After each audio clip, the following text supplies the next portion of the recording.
Hoje eu vou conversar com vocês sobre o benefício de auxílio-doença, seus requisitos e particularidades nesse período de pandemia.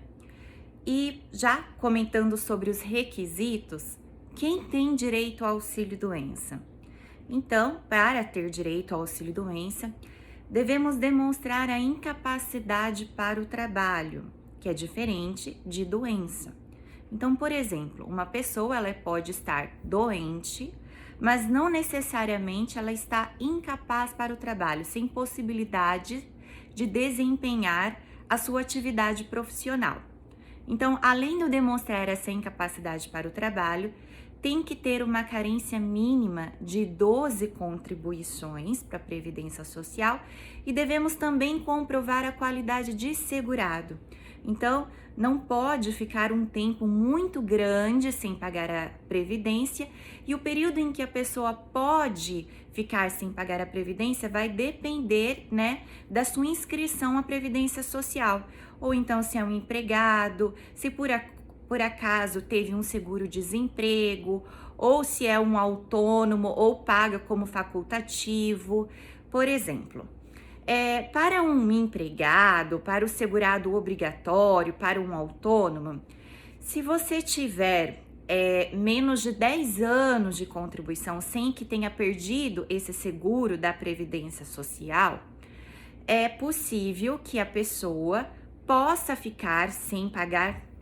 Devemos observar o período em que a pessoa pode ficar sem pagar a Previdência Social. Então, por exemplo, o segurado obrigatório, aquele empregado, aquele autônomo, trabalhador avulso, se ele tiver menos de 10 anos de contribuição, ele pode ficar 14 meses e 15 dias sem pagar a Previdência, não acarretando em perda da qualidade de segurado.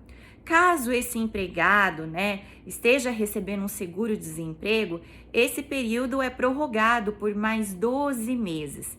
E para aquele segurado obrigatório que tenha mais de 10 anos de contribuição, sem que tenha perdido esse seguro da Previdência, ele pode ficar também por 26 meses e 15 dias sem pagar o INSS.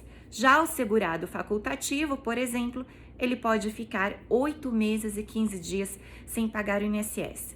E se essa pessoa perde esse seguro da Previdência, como que faz?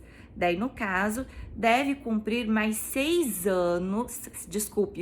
meses para que retome esse seguro previdenciário, contribuir ininterruptamente por mais 6 meses. Ocorre que a incapacidade para o trabalho, ela tem que ocorrer após a retomada desse seguro da Previdência. Então, em alguns casos, a pessoa ela já é doente, mas ela ainda não se encontra incapaz para o trabalho. Se ela se encontrar incapaz para o trabalho, depois do período em que ela retomou esse seguro previdenciário, está ok, não há nenhum problema em relação a isso. Lembrando que as perícias do INSS, elas são bem rígidas, então tem que demonstrar mesmo que essa pessoa está totalmente impossibilitada para a realização daquela atividade profissional, levando em consideração as características pessoais.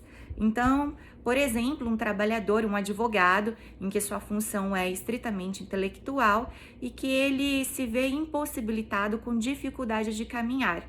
Mas ele pode trabalhar sentado, como ele lida com um trabalho intelectual, ele pode estar doente, mas não necessariamente incapaz. Agora vamos pensar então num trabalhador de 60 anos, um operário de indústria, que utiliza muito do seu corpo para o trabalho e necessita de bastante locomoção. Provavelmente, esse trabalhador que estivesse com o mesmo problema de saúde estaria sim incapaz para o trabalho. E a gente leva em conta ainda para considerar isso a idade, a escolaridade e todas as outras dificuldades de inserção dessa pessoa no mercado de trabalho e que seja necessário para a realização daquela determinada atividade profissional. E é interessante falar também sobre o período de pandemia, né? Agora a gente não está tendo mais perícias presenciais, então os clientes eles têm, que é os segurados da Previdência Social, eles têm que apresentar uma documentação muito mais detalhada, constando a sua incapacidade para o trabalho e o porquê, o que dificulta, qual o problema de saúde que dificulta com que a pessoa possa realizar o seu trabalho tal como realizava antes em condições adequadas. Nesse período de pandemia também existe a questão da prorrogação automática, né? Na verdade, não é bem automático, você tem que sempre estar fazendo o pedido, eles prorrogam, eles antecipam o valor de 1.045, o valor do salário mínimo, durante o período da pandemia. E uma outra dúvida muito comum também nesse período é as pessoas que venham a ser cometidas pelo vírus, né? Pela Covid-19. Essa pessoa pode requerer o benefício de auxílio-doença? Bom, a gente tem que verificar, assim como eu expliquei no início, se essa pessoa encontra doente ou incapaz para o trabalho. Por exemplo, se eu desempenho uma atividade intelectual e eu estou com vírus, mas eu estou assintomático, né? Estou bem, tenho condições de trabalhar, então eu posso desempenhar essa função home office, eu não estou incapaz para o trabalho. Posso utilizar o mesmo exemplo daquele operário em fábrica. Ele precisa ir até a fábrica, ele não tem como realizar o seu trabalho dentro de casa.